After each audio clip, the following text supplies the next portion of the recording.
Kijk, so vandag is 'n baie groot dag vir ons, seker een van ons grootste dae, indien nie die grootste dag by ons plaas hier so by die naam van Kalahari Genetics of Kalahari Genetika nie.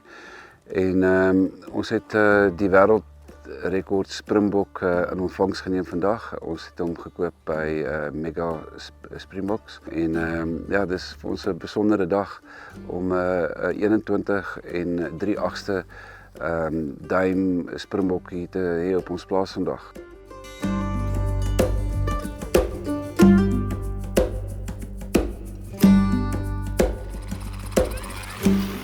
Ons bring hierdie Springbok in ons teelprogram in om 'n besonderse genetika in te bring met dit wat ons al reeds het met die ooe wat ons nou vir hom gee. Ons gee vir hom 80 tot 90 ooe min of meer wat ons noem dit die super ooe.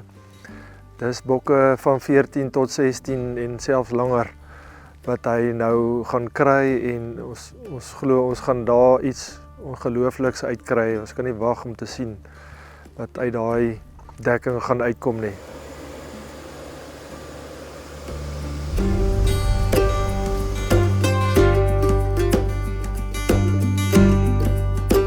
Die Springbok het 'n baie groot, nie net groot horings nie, hy het 'n baie groot lyf.